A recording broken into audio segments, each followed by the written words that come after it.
Well, this is where I say good evening to you and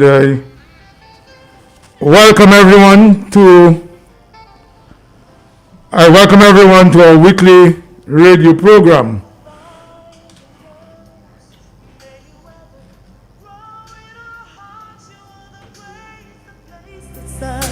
Where lives were torn apart, you called out to your country and you whispered to those in pain. Now you belong to heaven. Good evening again. Let me welcome you once more to our weekly radio program through the eyes of the DPSU. Brother Steve is still not here with us this evening.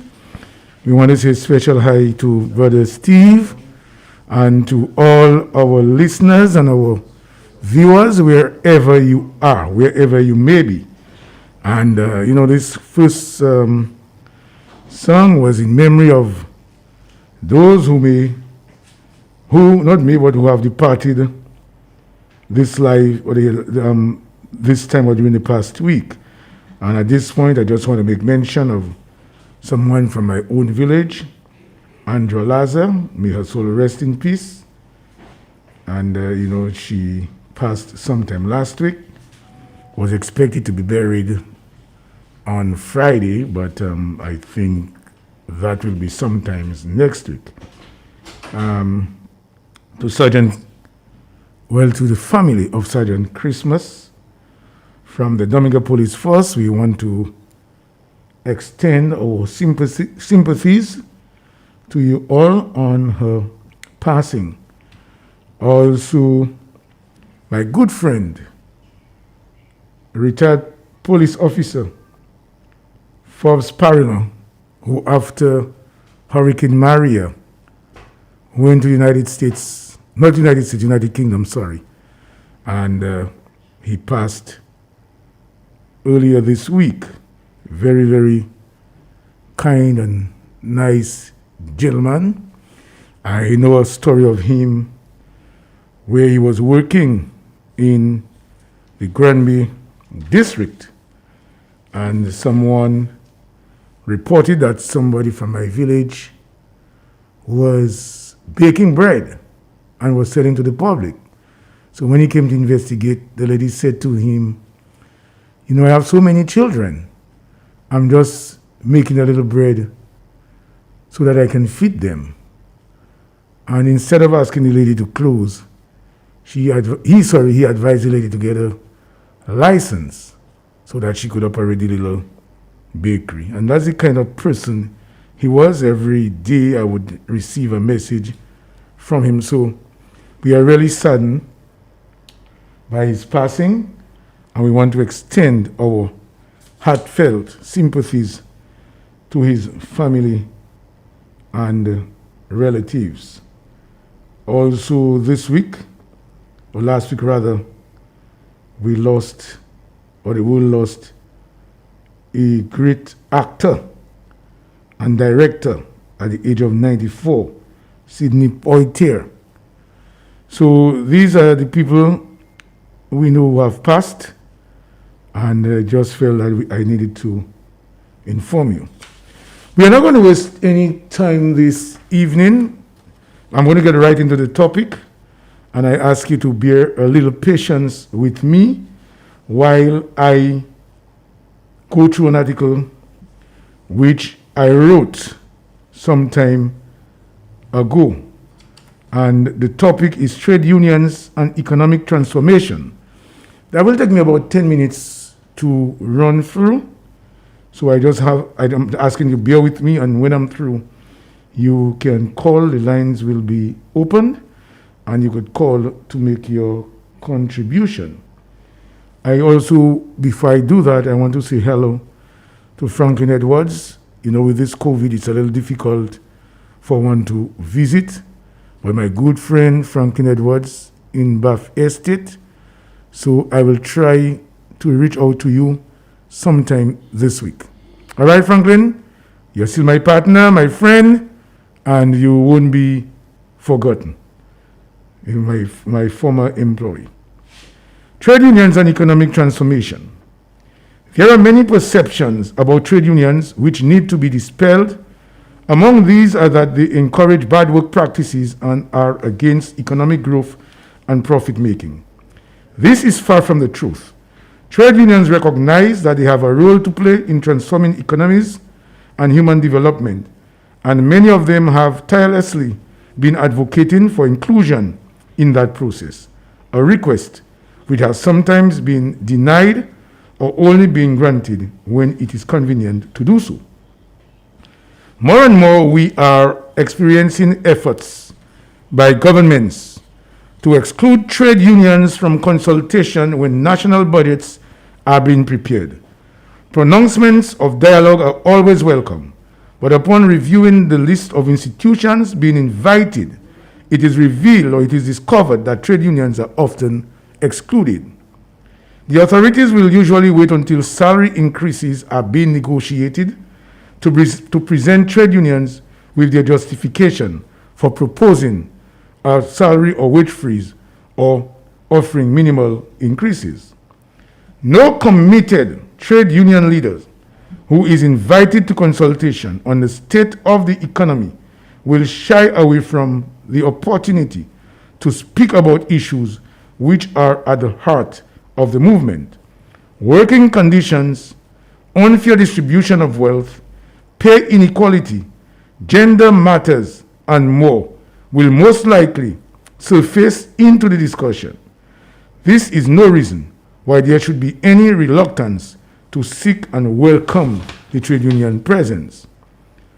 The many benefits which employees in different jurisdictions throughout the region currently enjoy were not pie sent from the sky. They came about as a result of the great efforts of labor unions, although it is clear that some of those gains and benefits are currently being threatened. Instead, they should be improved. Those benefits came as a result of undaunted efforts and sacrifices on the part of those fighting for them. Some were labeled as traitors, that is, some of the union leaders, they were labeled as traitors and lawbreakers and were imprisoned or otherwise ostracized. It is said that no other organization has done as much good for mankind as the trade union movement.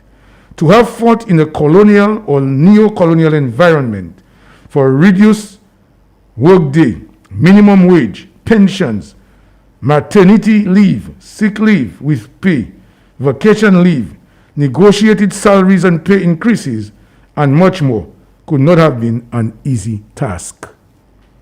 These helped to improve the well-being of individuals and to a significant extent bring improvement to societies in general. Trade unions are supposed to be the most democratic non-government institution. That and the fact that they are labor's only institutional interest representatives with an international outlook, according to Dave Kitchen, puts them at the center of discussions on economic transitions. In any democracy which is expected to promote human rights, openness, transparency, and constitutional freedom, trade unions should never be denied the opportunity to be included in talks geared towards transforming the economy. They represent those who implement policies, those who provide the services, and those who are the first to be affected by wrong decisions. Some policymakers spend so much time blaming the global financial collapse for the poor state of their respective economies that enough concentration is not being placed on home-driven programs and activities which will bring about positive economic changes without the usual accompanying hardships to workers and the larger society. Very often, recommendations from international lending and monitoring institutions state what should not be done to further erode economies, but their reports often lack clear, constructive ideas as to the innovative programs which can be implemented to generate much needed revenue. These lending agencies and the governments give the impression that paying salary and wage increases to government employees will hurt growing economies. They give elegant reasons why wage freeze are necessary. Thus, government spending in areas that attract votes keep escalating. Instead of allowing the electorate to arrive at a voting decision based on national development or lack of it, and their perceptions of candidates and political parties, scarce state resources are used to buy votes. Indiscriminate spending and political rewards become part of election campaigns. This wastage of state resources is outrageous and abusive.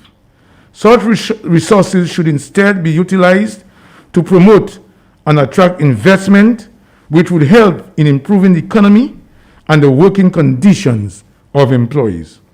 Too often, some of these very employees, because of their relationship with politicians, are recipients of political handouts and will not join their union in any effort to bring economic and other reforms if they perceive the union's action or proposal as being anti-government. I want to state here that public officers throughout the region, because of the adoption or the re-emergence of certain behaviors which existed during slavery and during colonial time, continue to set the foundation for politicians to rapidly become millionaires, while they, the public officers, live from hand to mouth.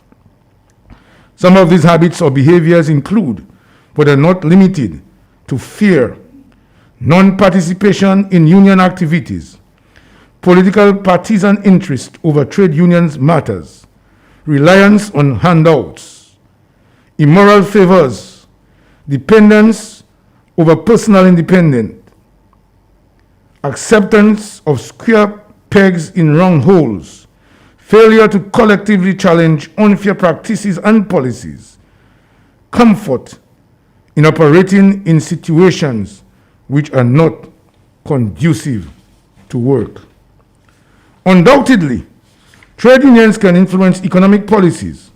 To do so, however, they must be well prepared. That is, the trade unions must be well prepared. The necessary research must be done, and the expertise to do so must be available.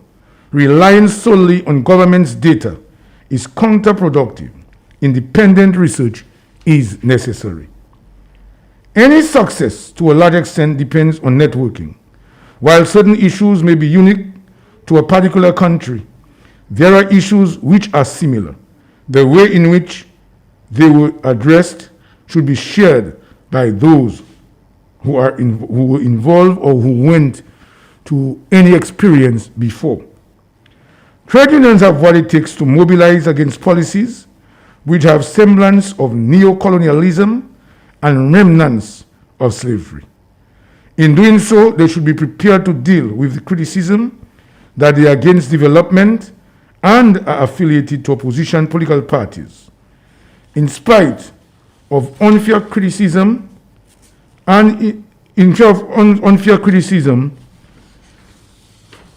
political labeling, trade unions leaders need to be assertive and resilient in their pursuit of change, which will benefit their constituents and the wider community. If we are to positively contribute to economic transformation, the reactive approach must give way to proactivism. Focus on an all-inclusive economy will consider contributions from politicians, from trade unions, from business organizations, youth, the unemployed, women, farmers, professionals, community, and non-government organizations, among others. Because of its democratic nature and international affiliation, the importance of trade union in the process of economic reform should not be ignored. The fact that it is expected that they will bring some unpopular issues to forums should never be an excuse for the exclusion. In fact, these are reasons why they should be included. Are they not expected to talk about poor working conditions, unfair wages, exploitation, health and safety issues, and injustice? Theoretically, unions are seen as transformative agents, a view which would have been derived from that early struggle. There is a need for unions to exhibit greater energy in influencing economic changes, as their constituents are usually the first to be targeted when economic stabilization is being considered. Trade unions are frequently confronted with suggestions of pay cuts, layoffs, salary freezes, and outsourcing. While employees are not the ones responsible for the collapse of the economy, they are usually the ones who are sacrificed to do the fixing. This being so, they do have a responsibility to have their voices heard and their concerns raised and addressed.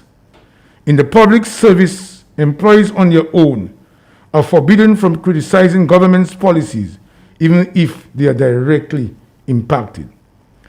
Their voices, therefore, have to be raised through their representative body, which speaks to and negotiates with the employer as equals. In conclusion, I want to state that trade unions must remain focused as to what they perceive to be in the best interest of their members and the nation. They should not flip-flop and yield to external pressures by those with their hidden agenda. Above all, they must demand the right to be included in meaningful conversations on the economy. I just felt that this is an article which needed to be revisited and for us to have a discussion on that. I'm about to open the line and to listen to our callers. I hope that this topic is going to generate a lot of discussions, but let me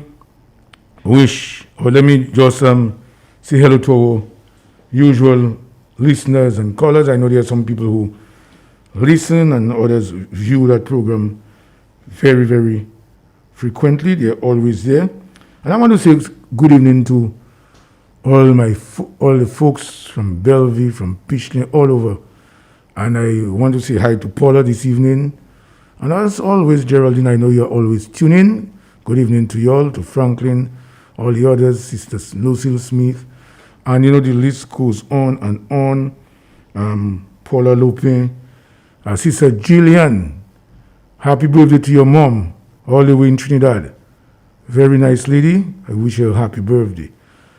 So at this time, I will open the line. I am going to spend a lot of time taking calls because I would really want you to call way ahead of the closing time. What I notice is towards the end of the program, some people try to come in and they are too late and you cannot allow. They are not allowed because other programs and we have a time limit. So this evening I'm going to open up very early. We have about an hour and 7 minutes. Let us make good use of it. The numbers are 449-3095, 449-3096, 449-3097, 616-4257. Overseas line, it is 305-432-9624. We are on Facebook and also on YouTube.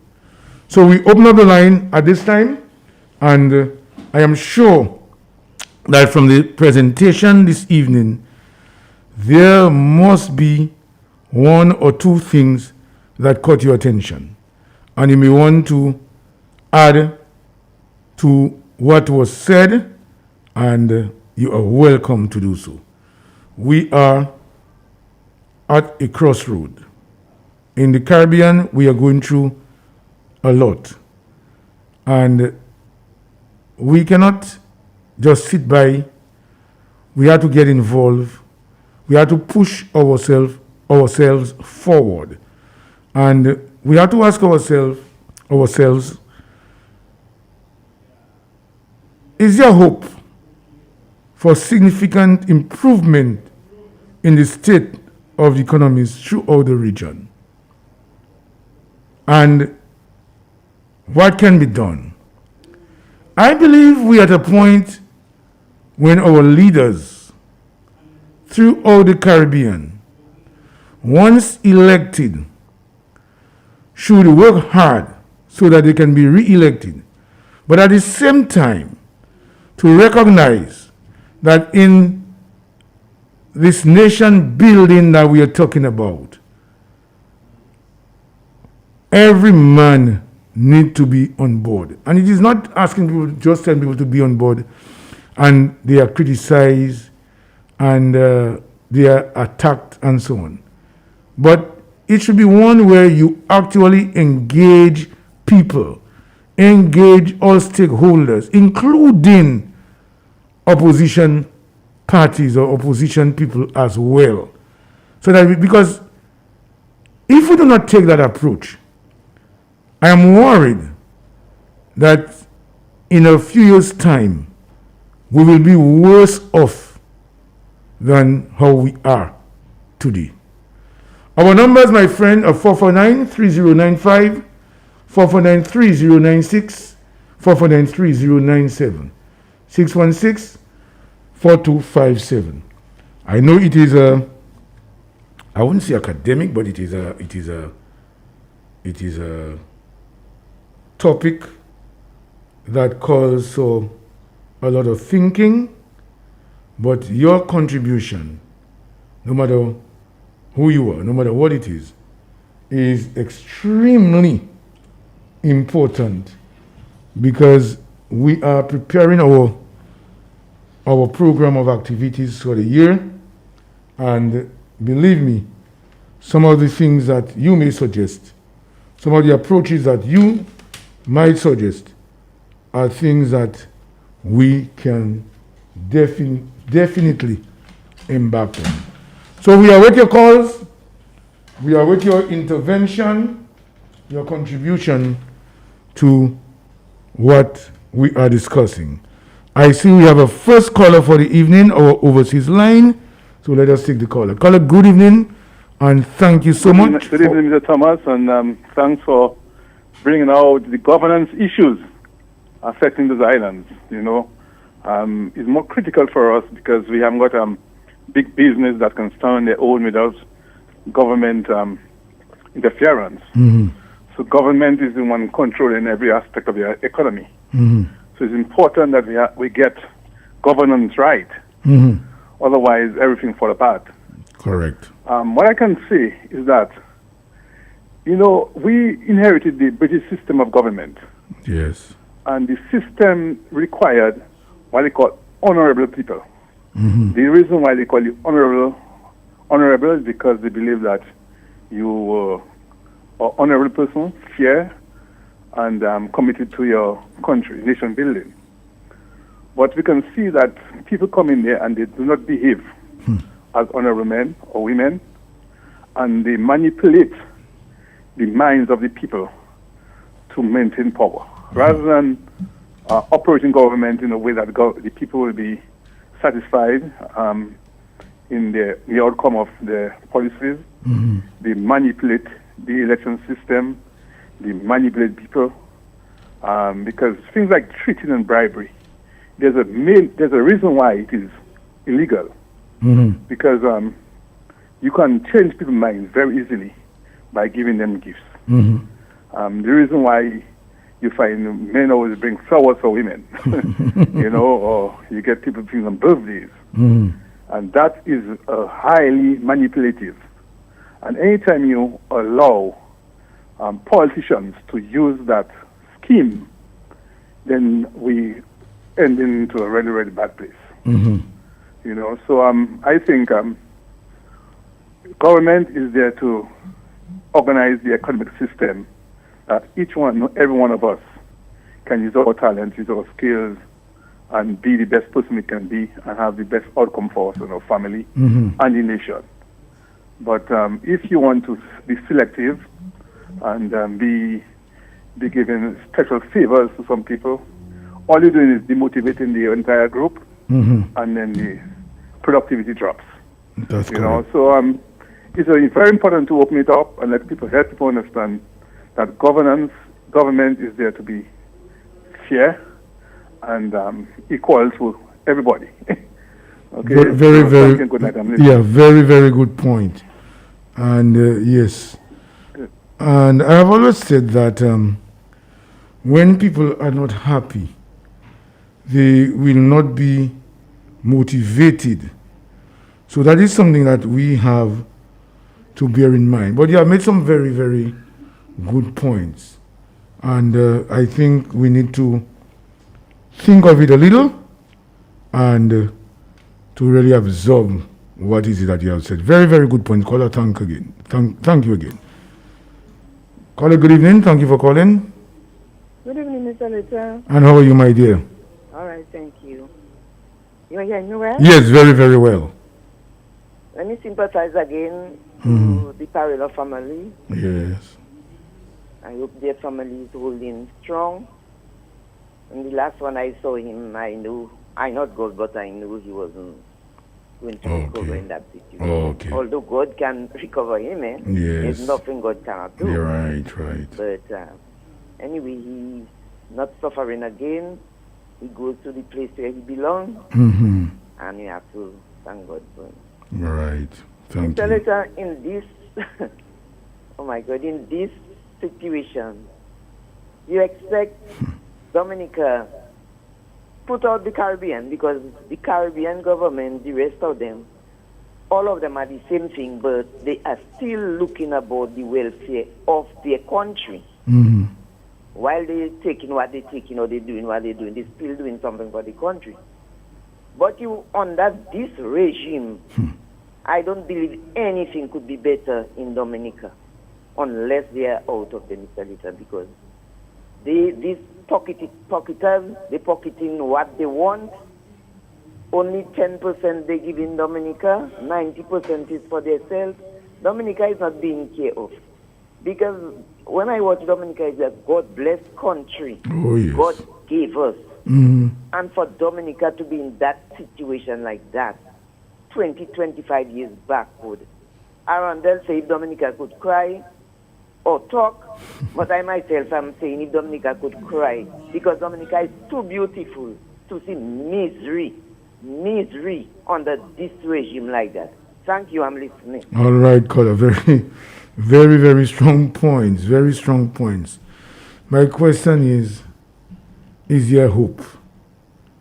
Is there hope? And, people are there to defend every position. People get vexed with you. People not talking. I know some family members were not talking to each other, not from the last election, but the one before that. So you're talking about a good 8 years or so. And all because of politics. All because of politics. When are we going to change? When are we going to put all our differences on a side and recognize that we need to change? Public officers, are you all going to sit by idly? And, you can, as I said earlier on, it's difficult to make ends meet. But when called upon, you won't do what is necessary. Good evening, caller. Thank you for calling. Good evening, my brother Later. My brother, how are you? I'm good. How are you doing? I'm doing well, thank you. Yeah, brother Later, again, Happy New Year. Thanks, my brother. Thank you. I wish you the same, man. Yeah. Brother Later, the talk is, Dominica, most of us believe or agree that we're lacking of good governance. Mm-hmm. And to me, one of the reasons for that is that I don't think a political party should present their people. Mm. Because if you love your country, you have the ability and you want to give back by serving, you should do it voluntarily. That way you could maintain your independent.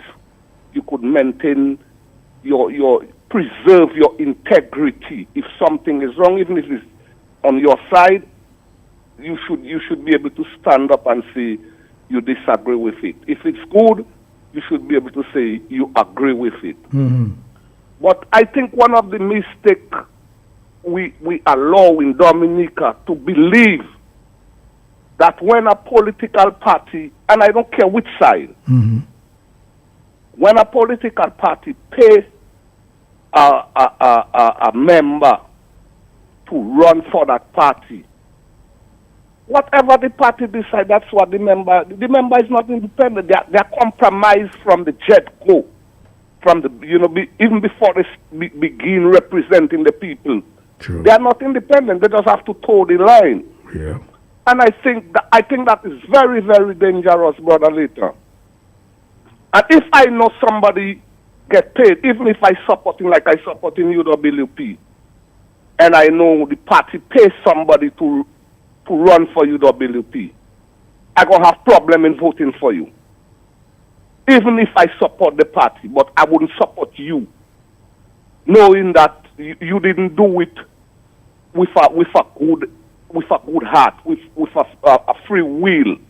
You do it just because of the money. So who pay you whatever they say. I mean, our politics, we should be more mature to know that when you're representing people, you have to look after the interests of the people first, the country first. And if you do a good job, then we will give you another 5 years. You cannot run without no integrity. As one of your callers said, you're supposed to be honorable. Mm-hmm. The title, the office itself hold the title of honorable so and so. But you're not honorable. So how you could get the title of honorable because somebody paying you to be honorable? I listen in anyway. All right, caller, thank you very much. Yeah. Yes. Yes. Thank you. Yes. While we are talking about the economy, but since politicians are the ones who come up with the policies, we cannot avoid talking about them this evening and talking about how they behave. And one of my problems is all the good criticism, all what we say about politicians, things that would assist in making them better representatives and make it easier for them to be re-elected. All those things seem to be falling on deaf ears. I reach a point where I feel appeals and calls for politicians to behave in a particular way is not having any effect.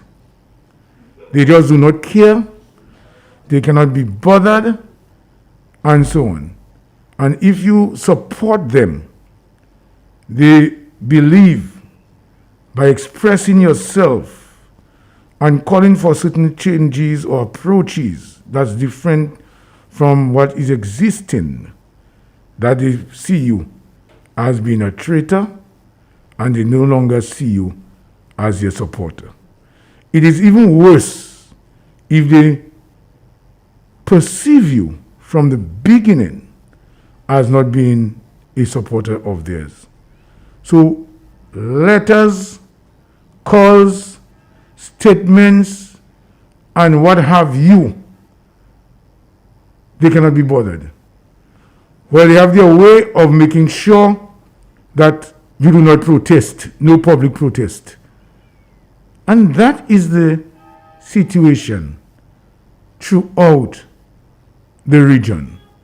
It is as if these guys have come together and they have decided what strategy that is going to be used to shut the people's mouth. And it is a serious thing. And we have to understand that this is not the best way to govern. People should enjoy their freedom, that they can express themselves, and in expressing themselves, they do not pose any threat to lives and to property. And I believe once that is in place, then we are in good books. But I am beginning to think that under the colonial system, some people had freedom. Some people were able, not freedom, but they were able to express themselves, even if it meant they've been imprisoned or they were charged or whatever it is. And I see us returning to those days. Those days. Why can't a union be invited to discuss issues that affect the country, and in particular, its members? Is there anything wrong in that? I leave that question to you to be answered.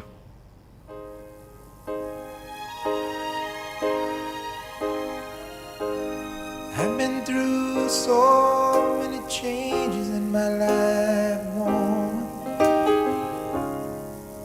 It's a wonder I ain't lost my mind. And I ain't never said how much I need you, sugar. But I sure need you by my side. My love, just thinking about you, baby, just blows my mind. My love, just thinking about you, baby, just blows my mind. All the time.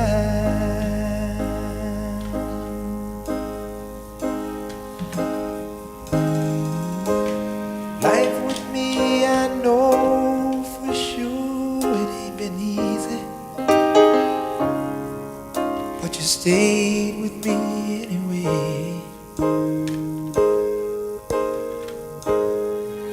And even though you ain't gonna lose too much by leaving, I'm so glad you stayed. My love, just thinking about you, baby, just blows my mind. My love,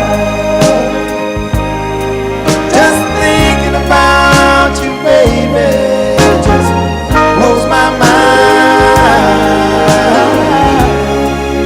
All the time.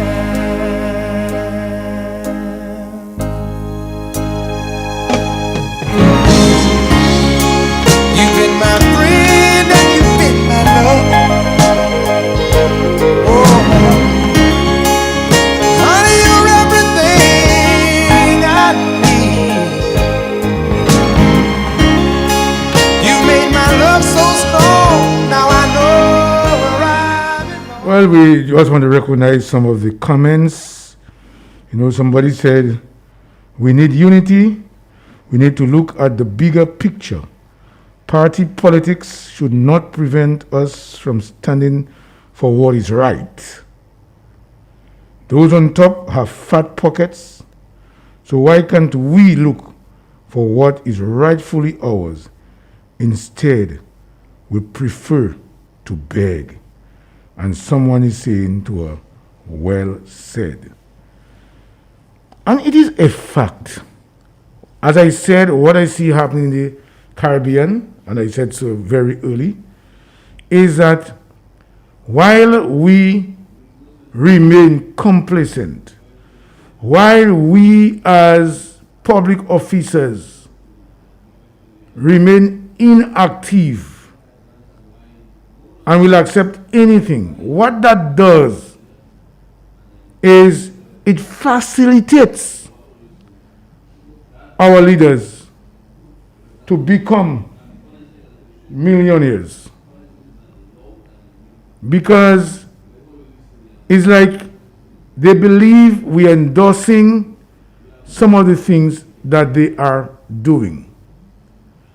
And then it's not helping us, because we continue to be in the situations that we are. We can't buy a sheet of galvanized for ourselves. Some of us at the end, or when we get our paycheck for December, we cannot even buy a ham on our own. We have to depend on the politicians to give us a ham. And the list goes on and on and on and on. What are we going to do? Or what are we doing about that situation? And Brother Steve, in a lot of instances, when he has co-hosted that program with me, speaks to a living wage instead of a minimum wage. Because with a living wage, you will be able to provide for yourself. A minimum wage does not mean that you are able to provide for yourself and for your family. So, this is the situation in which we find ourselves. Are we going to sit by and just take that forever, accept it, and do nothing to change the situation? It is serious. What happens to you a few years from now? Will you be able to survive on your pension? All those years you have been receiving a salary. You will now find yourself in a situation where you no longer receive a salary, but you will be getting a pension. Will you be able to survive on that? What are the opportunities being created for your children and your children's children? These are serious issues.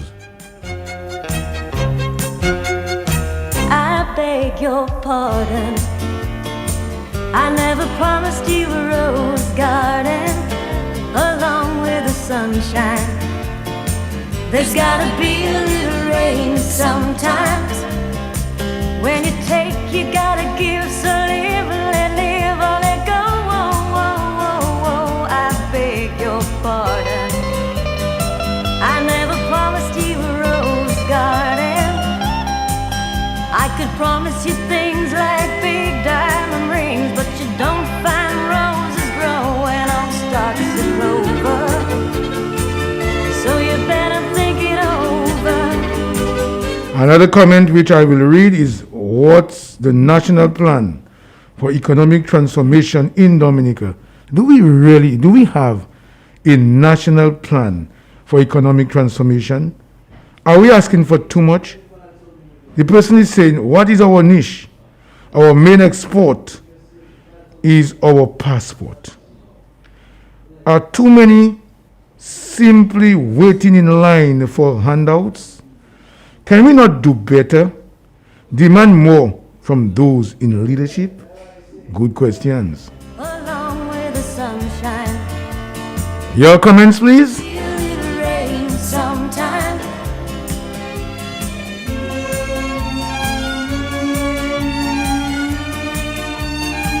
I beg your pardon. I never promised you a rose garden.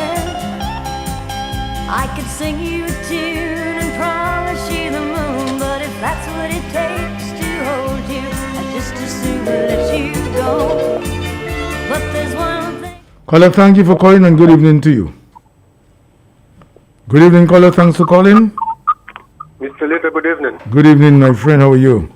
Well, I'm surviving, I'm alive. Okay. you know. But how many of us can really see that in Dominican? Particularly these struggling families who are fighting, really fighting to survive, Mr. Later. Yes. Because with that present situation that we're experiencing, you know, some people have been made redundant. Fathers and mothers Yes. and children. Breadwinners, bread providers. Mhm. They're made redundant. Okay? Mm-hmm. But, you know, among these people, they're still supporting the administration, the current government. Even if they worked with the private sector, and the private sector made them redundant, it's later everything that the private sector sells comes through the ports. Mm-hmm. Okay? And they have to pay income tax. Yeah. They have water bills to pay. They have electricity. So when business is not, you know, is not profitable today as it used to be years ago, obviously, for them not to shut down the business, they have to reduce on the staff. Mm-hmm. But what are we doing about it?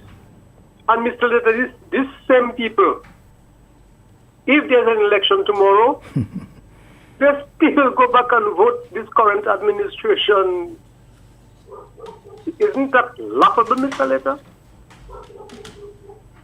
It's laughable. They will still vote this current administration, Mr. Letta. Because, you know, a lot of them feel very comfortable walking up to the clinic to get $25. How much can that do? To get $50? How much can that do? To get $100? I mean, so you know what? Some of them come from the country, you know, and say they go into the red clinic. Can you imagine? And these are successful farmers. But you know, a lot of these farmers, I mean, they have passed.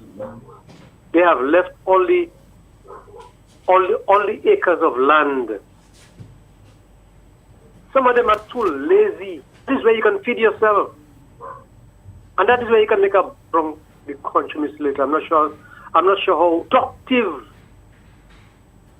Well, again, look at what has happened. All right? Okay. So maybe you're a little too quiet, Mr. Later. It's time to make some noise and you know, get the people motivated and in a way to go out there and do something and let the government listen to us. We have to let the government listen to us. But the organization, DAIC, is so quiet now. Dominican Employees Federation is so quiet now. All organizations is just quiet now. And if there's a protest action or a strike in Dominica tomorrow, the private sector still will not close and come out and support it. Okay, caller, we have noted your comments and definitely, yeah. Let's take another caller. Caller, good evening. Thanks for calling. Oh, Mr. Lisa, how you doing, my friend? I'm doing all right, thank you. How are you? Man, I'm doing good, man. I'm doing good. I heard you opened the new year last year. I was listening to you, not last year, but last week. Yes, okay. And I figure I just give some other people a chance to call in and state their case, you know, because sometimes you listen and it's only the same people calling all the time. That's true. But that tells me there's a void in the education and the upliftment of the people, because if the people are not responding, that tells you they're not really wise enough to call, or I don't care or whatever. I don't know what it is. But, Mr. Layton, I've been listening to you this evening, and you put a lot on the table. And I'm glad you put it regionally, because, you know, I do monitor other radio stations in the Caribbean. I listen to RJR in Jamaica, the people have the same problem. I listen to Observer, same problem. the people in St. Vincent, they say, I could go down the line. I listen to all of them on That's the good. weekend That's at different times because That's they have good. certain programs that are very interesting. You know, if your interest is in certain things, so you search for issues that really pique your interest and educate you, you know. Because, you know, they say you may live on one island in the region, but really most of the time the people consider the Caribbean as one nation, Correct. you know. And this is how I see it as an African standpoint, you know, Pan-Africanist kind of vibe. But Mr. Layton, my boy from Salisbury addressed it already. Yes. And I will just say one thing on it and then I'll move on to another subject.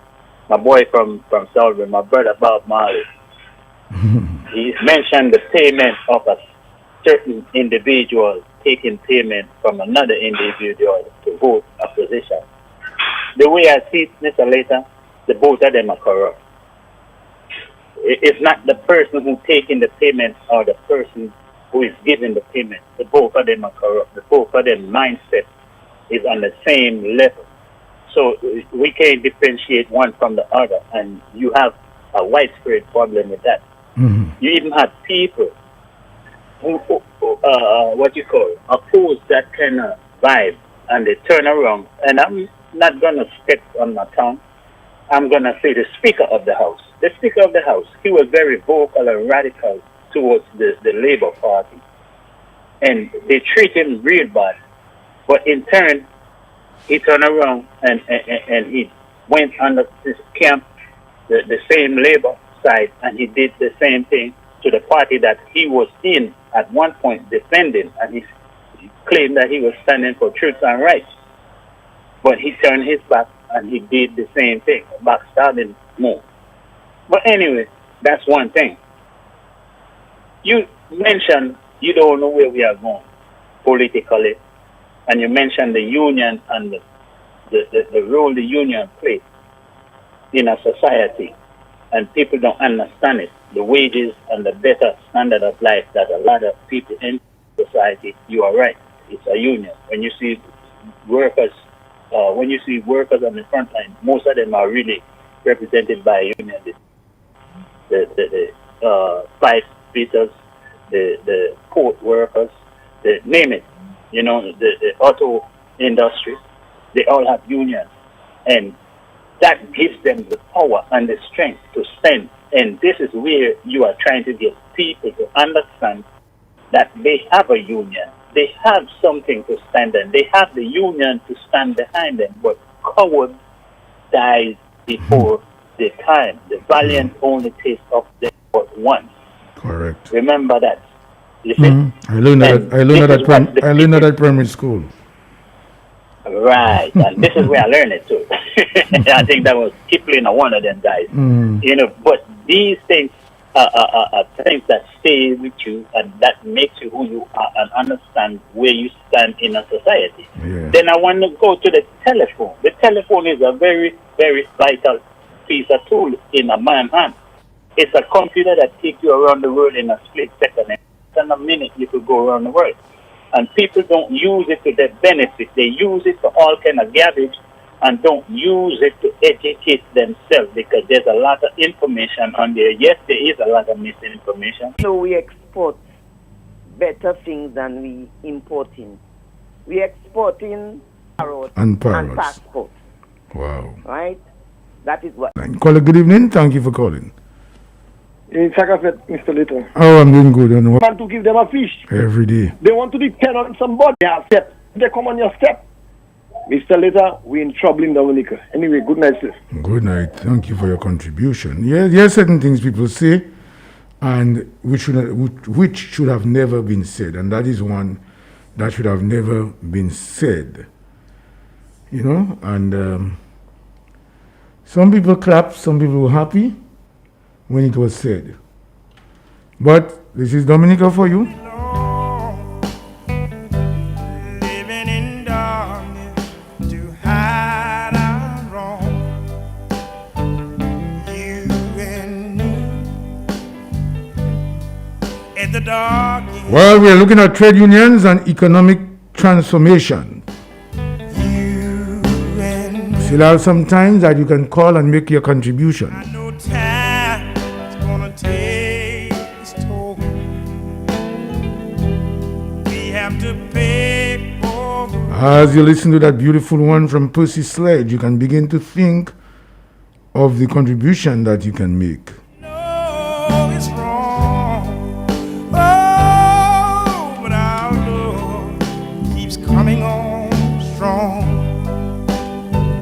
Steal away to the dark end of the street.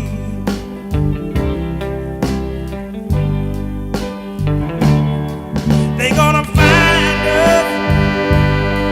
They gonna find us. They gonna find us. Oh, someday. You and me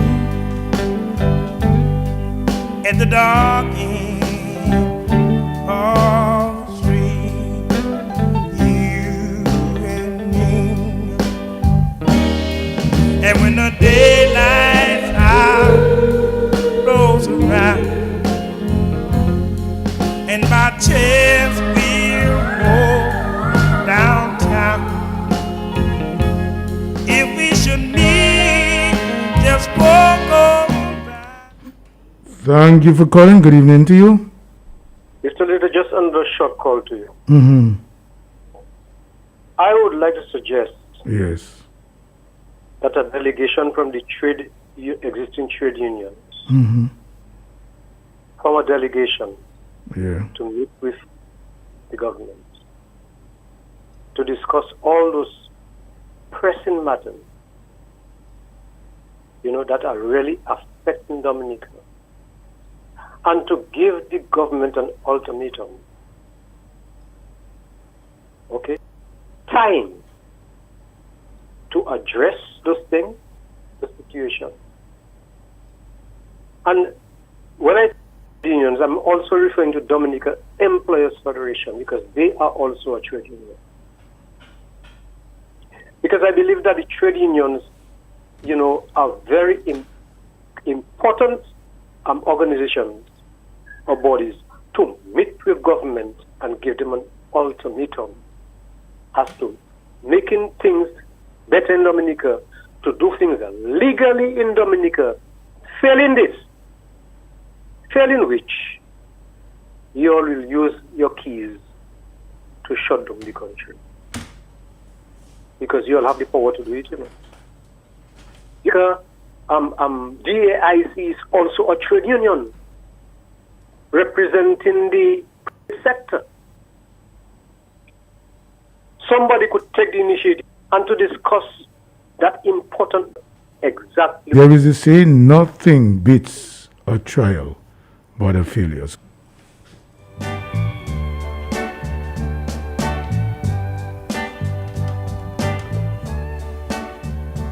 In the hustle of today, we're all inclined to miss the little things that mean a lot.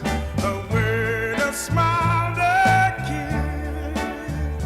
When a woman does a man, he's a hero in her eyes, and a hero. 4493095, 4493096, 4493097, 616-4257. You could call. We have about 18 more minutes left on the program, and you could call us and make your contribution. Of course, if you're calling from overseas, it is 305 or 305-432-9624. We await your call. We await your contribution. She's waiting, just anticipating things she may never possess. One of the things troubles me, and last night I was saying that to somebody all the way in the United States, and the person was talking of a particular state where some director of health has the authority to mandate that people wear a mask.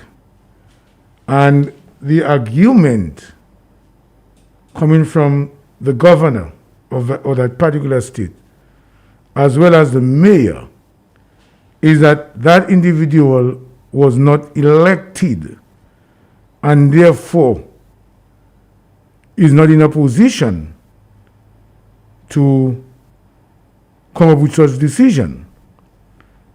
But the lady in question could point out where she had the legal right, authority to do so.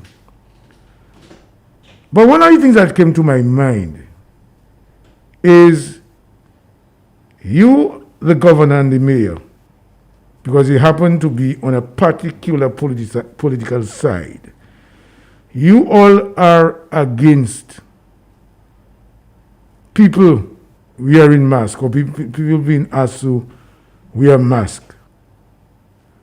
But how did you arrive at that decision that you have to object?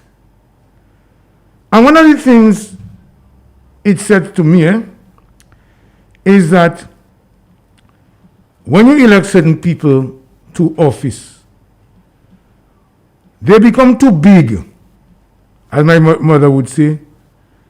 Their feet become too big for their shoes. They are no longer humble. And you tend to ask yourself, but is that the same person who came to my house and asked me to vote for him or for her?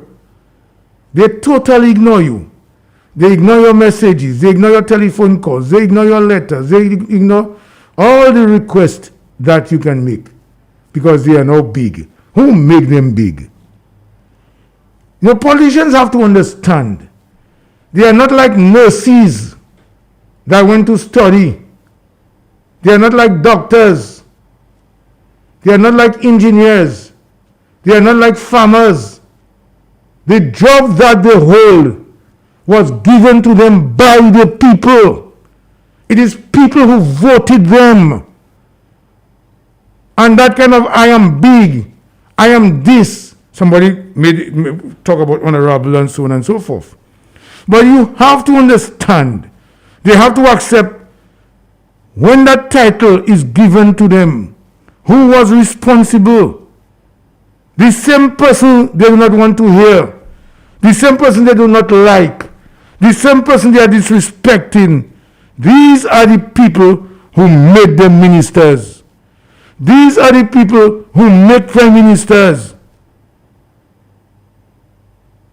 And these are the very same people in our system who make you president, because you can only become president if the majority of parliamentarians vote for you. Who voted for the parliamentarians? It is the people. We have to stop being big. And it does not only apply to politicians, it applies to everybody. Whatever skills that God has given to you in providing service, utilizing those skills, you have to understand that you should be humble. No matter who you are. You could be a doctor, you could be a lawyer, a teacher, a nurse, whatever you are. God gave you that skill. God gave you that talent. God gave you that education so that you can use it for mankind. And it's not for you to believe you are too big and to be conceited about who you are. No. It is time that our people in position humble themselves.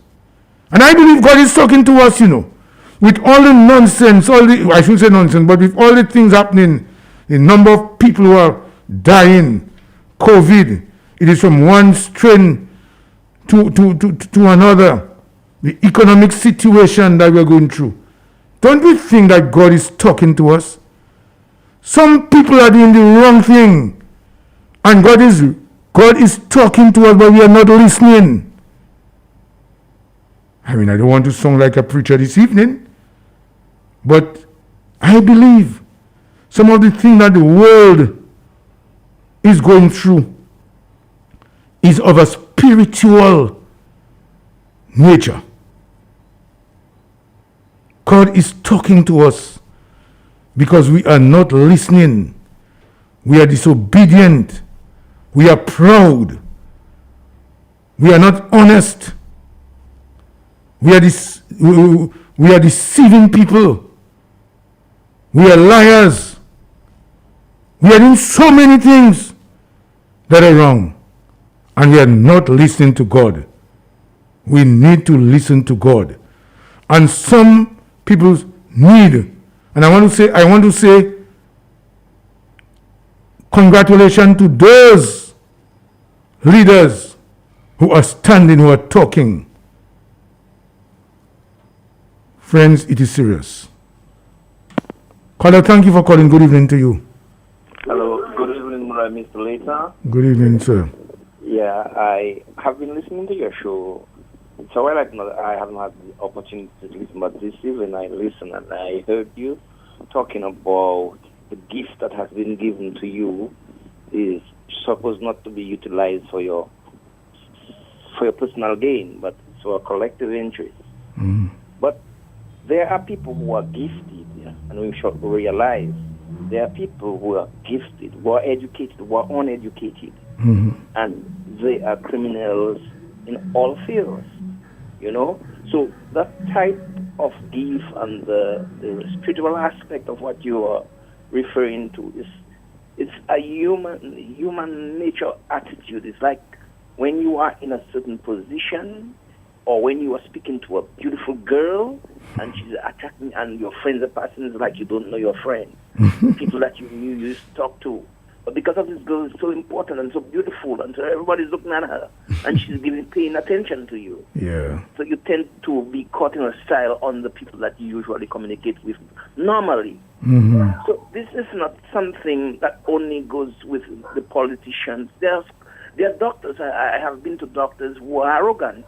And naturally, when you're a doctor, you're supposed to be there to assist your clients or the patients who comes to you for assistance. It's not only for medical, but morally, mentally. That should be your responsibility. And you see, there are people who are gifted in like Bob Marley, for example, Peter Tosh, Bonnie Wailer. But Bob Marley excelled because of his humbleness. And Bob Marley made a name for himself, and his family is surviving because of his humbleness. They call him, because of he was a mixed breed, they call him bastard. And then he humbled himself. He translated the phrases of the Creole phrases of Jamaica into music and had it to be accepted on the international market. So what I'm saying is, and Bob Marley always remained humble. He died as a humble person. So not only Bob Marley, I'm just drawing a reference. Yeah. People tend to believe when they acquire a certain position, it is to make others feel inferior. Okay, and this good point. This is a general attitude of humankind. And it's not a matter of labor UWP freedom, because Miss Chels herself said once, don't blame me if my eyes fall on the constituencies that voted for me. Edison James said, I am in charge. Skerritt said, don't ask me where my damn money is coming from, it's none of your business. So it's because of the primitive stage of our culture and our tradition, we tend to react in an arrogant way, not even conscious that we are doing that. Good because point. we are primitive when it comes to that level of advancement, because our culture does not permit them to reflect on the things we say and the things we do and the way we treat others. Thank you. Thank you very much. God bless you. Good contribution, good observation. Somebody's saying here, Mr. Later, firstly, we have to decolonize our minds. So we have the minds as if we were still colonies or a part of colony. Too often the oppressed worship the oppressors. I like that. Too often the oppressed worship the oppressors. Let's take this caller. Caller, good evening. Thanks for calling. Good night, Mr. Lita. Good evening. Can you just speak a little louder, please? Thank you. Really? A little louder. I can hardly A hear. little louder? Yes, that's okay. Fine. Okay. Do you know that God repented him make man? Yes. Because men are wicked. Mhm. And it's men that have the world going on the way it is going. They're men. Because the Bible said their heart is desperately wicked. Men are greedy. I read that. And men should be ashamed of themselves. Them so these things and they eating each other. The Creator said his people are eating each other like they eat bread. Men in general should be ashamed of themselves. And the devil have men doing those things. And they worshiping the devil to go in hell. Mm-hmm. You see those that worshiping money like Kerry, he worshiping the devil to go in hell. He running away from God and he accepting to go in hell. But let them worship. They have to the money. The day the dollar dies, it has to be like leaves in the forest, and their knees will tremble to give the poor $1, and that time the poor will not want it. The Creator will stand for the poor. So let them run their mouth and get their money and all and do people wickedness. The Bible says that the person that's in charge, they should give a fair pay to their workers. But that is not so. Look at like Scarlet. They're getting 90%. They're taking 90% and they're giving us, we Dominicans, our passport, Dominican passport. That is some strong allegation that you are saying that you are saying that when passport is sold, that he keeps 90% of the sale. But they are taking 90%. Caller, I think you would have to prove that. I mean that is. But they know, but that's the truth, Mr. Lieutenant. No, well, caller, that's what I'm saying. I'm hosting this program, and I cannot accept those statements in the absence of hard evidence. I mean to say that he keeps 90% of the sales of passport. I cannot associate this program with that. Why didn't they deny it when they say on the news? Why didn't they deny it? Yeah, but I've not heard anybody say that the Prime Minister keeps 90% of the sales of the passport. You see, when we are making those statements, once we get personal, we can make general statement. And if you notice, when I'm making certain statements, I don't call people's name, I generalize. I may say the government. You know what I mean? Because at the end of the day, you have to prove that what you see is true.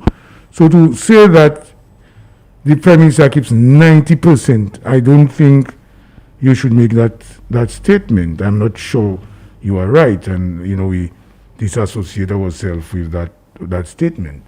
We have to try to not to get too personal, and we have to understand that there is something called libel, and we have to be very, very, very careful. And that is the advice I am giving to you. There are certain things you don't see on radio. You really have to be with what is said. But let's take what will be our final caller for the evening. And a minute and a half caller, please go ahead. You are the final caller for the evening. Thank you. Yes, caller? Hello, good evening, Brother Letta. Yes, good evening. And how are you? I'm doing good, thank you. Happy New Year to you. Thank you. Same to you. Brother Letta, God has sent that COVID on us for us to learn a lesson. But most of us never learn and we'll never learn because we are still so wicked. Mm-hmm. We are worshiping the creature, not the Creator. Mm-hmm. And we are destroying our fellow men. So much hatred in this country. So this COVID is still not teaching us a lesson. So many people have been dying from that. And we get to learn. We only have to pray and pray without. Thank you. Susan, thank you very much. Yes, and I am even going further than that, caller. I'm saying not only in Dominica, I think it's worldwide. It's global. Because that's how it started. It started in some country, it has spread throughout the world. Every country in this world is affected by COVID. And I agree with you. We are not listening, we are not taking things seriously. And to deal with that COVID, while we are talking about vaccine, and I encourage people to be vaccinated, I encourage people to follow the protocols. I encourage people not to be in large gathering, and a number of other things I encourage people to do. Take care of your health, do your testing, and so on and so forth. While I encourage all that, there is one thing we need is humility. People need to humble themselves. Stop behaving as if because you're in the world and you have a position that you are God. No, you are not God. God put you there to serve, and we have to bear that in mind and always be in a situation where we can offer our help. We listen to the people. Never believe that the answers for all the problems that we are having lies in the head of one individual. I have always said so. The little man out on the street can make a contribution. And his contribution, without a degree, without maybe formal education, can take certain situations out of where they are. So friends, that is where I end this program, and I thank you all very much for listening. I pray that the rest of the week will be productive and that everything will be good and happy for you. Thank you so much, and God richly bless each and every one of you. Service Union provides professional services to members and represent their interests in all areas